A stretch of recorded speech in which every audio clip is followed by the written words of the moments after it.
이번엔 홍시를 이용해 실험해 보겠습니다. 노즐 앞에 홍시를 대고 비데를 작동시키자마자 곧바로 터지며 내용물이 쏟아져 내리고 강한 수압에 사방이 뚫리며 물줄기는 홍시를 반포하고 맙니다. 이번에는 파선지를 여러 장 겹쳐 올려놓고 비데의 시작 버튼을 누르자 파선지가 맥없이 뚫려버릴 만큼 물살은 매우 강력합니다. 이렇듯 상상을 뛰어넘는 비데의 강력한 수압. 오야 이거 무슨 일이 아닌데요? 평소 건강하던 사람이라도 비데의 센 물살을 반복적으로 사용하다 보면 항문에 심한 출혈이 발생할 수 있습니다. 특히 우리나라에선 6명 중 1명꼴로 변비가 있을 정도로 수많은 사람들이 항문에 크고 작은 이상을 가지고 있는데 이렇게 항문의 점막에 상처가 있는 상태에서 과도하게 강한 물살의 비데를 사용하게 되면 상처가 더욱 커지는 것은 물론 항문 점막이 충혈돼 치질까지 이어지거나 항문이 짓무르고 염증이 생기며 항문 괄약근이 약해져 의지와 상관없이 수시로 변이 새나오는 변실금까지도 생길 수 있습니다. 심지어 일부 변비 환자들 중에는 수월한 배변을 위해 일부러 비데의 강한 수압으로 물을 직장 내부까지 넣는 일명 비데 관장을 하는 일도 심심찮은데 자, 그 원리를 알아보기 위해 간단한 실험을 해보겠습니다. 투명한 페트병에 작은 구멍을 낸 뒤 구멍 주변 표면에 형광시약을 바르고 이제 이 상태에서 강력한 수압으로 비데를 작동시키자 세거든요 저게. 작은 틈을 통해 의외로 많은 양의 물이 병 안으로 들어갑니다. 세정이 끝난 뒤 병의 겉 표면을 깨끗이 닦아내고 라이트를 켜자 표면에 있던 형광시약이 상당량 내부로 들어가 남아있는 상태. 즉 비데의 강한 수압은 항문 주변의 세균을 쉽게 직장에 침투시킬 수 있어 출혈, 궤양, 심하면 복막염과 폐혈증까지 유발할 수 있다는 것. 특히 여성 환자의 경우 비데의 센 물살로 인해서 직장뿐만 아니라 지대까지 세균이 침투되어 염증을 일으키는 경우가 늘고 있습니다. 그리고 또 하나의 문제점은 비데를 사용하는 횟수가 너무 잦은 경우. 실제로 서울에 사는 주부 박모 씨는 비데를 쓰고 난 후에 상쾌하고 부드러운 느낌이 좋아 화장실을 갈 때마다 하루에 8번씩 습관적으로 비데를 사용했습니다. 그리고 얼마 뒤 항문이 너무 가려워 병원을 찾은 박 씨. 항문 소양증이시네요. 네? 이해가 안 되네요. 제가 얼마나 깨끗이 자주 씻는데요. 박 씨 증상의 원인은 바로 너무 자주 비데를 사용했다는 것.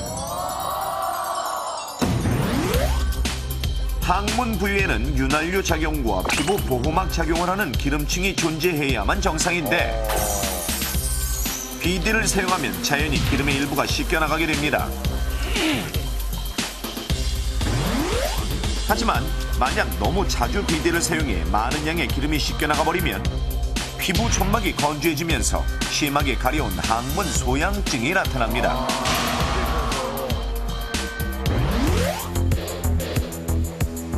그렇게 되면 가려움증 때문에 항문 주위를 자꾸 긁게 되므로 2차적 감염이 생겨 증상이 더욱 악화되기 쉽습니다. 또한 너무 자주 비데를 사용하게 되면 항문 괄약근이 약해지고 직장신경의 감각이 무뎌지면서 변이 직장까지 도달해도 변이를 느끼지 못하는 부작용을 초래할 수 있으며 이로 인해 변비가 심해지는 악순환이 일어나게 됩니다. 게다가 세척 후 비데의 건조 기능을 사용했지만 아직 남은 물기. 아직도 축축해. 아이 그만하면 됐어. 휴지를 안 써도 돼. 이렇게 세척 후 물기를 잘 제거하지 않는 경우에도 항문 질환에 노출되기 쉬운데 항문 주변에는 곰팡이균이 서식하는데 습기가 오래 지속되면 곰팡이균이 증식되어서 진균성 가려움증이나 염증을 일으킬 수가 있습니다. 따라서 비데의 올바른 사용법을 지키는 것이 자신의 항문 건강을 지키는 유일한 방법. 비데를 사용하기 전에는 반드시 수압과 온도가 과도하게 높지 않나 확인한 후 조절해 사용해야 하는데 수압은 사용했을 때 통증이 없고 항문 속까지 들어가지 않는 정도가 적당하니 자신에게 맞는 강도를 점검한 후 사용 시 늘 같은 강도를 유지해야 합니다. 비데는 융변을 본 후에만 사용하는 것이 원칙. 1일 2회 이상의 사용은 자제해야 하고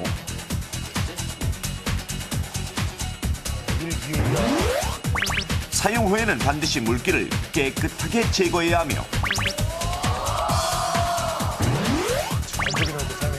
만약 출혈이 있거나 항문 질환이 있을 경우에는 비데 사용을 중지하고 병원을 찾아 의사와 상의한 후 사용 여부를 결정하는 것이 좋습니다.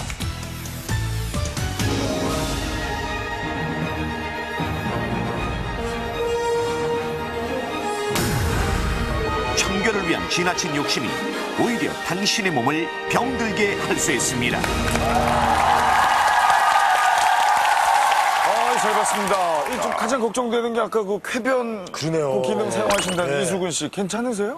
저 정말, 정말 뭐, 끔찍합니다. 저는 쾌변을 안 쓰면요, 병 본 것 같지가 않거든요. 똑바로 좀 앉아보세요. 지금,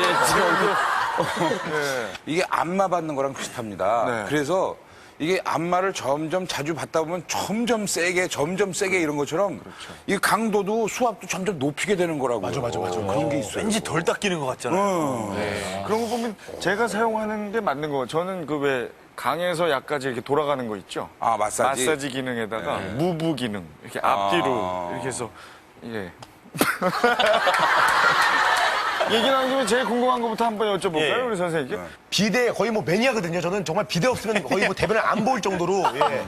근데 가끔씩 해외 촬영이나 저희가 뭐 야외 촬영하다가 못 쓸 때가 있어요. 비대가 없는 곳이 수밖에 없는 곳이 있어요. 근데 저는 하루만 써도 정말 막 근질근질 하거든요. 이렇게 항상 쓰다가 비대를 안 썼을 때 이럴 때 정말 실제로 제 심리적인 것처럼 안 좋은가요?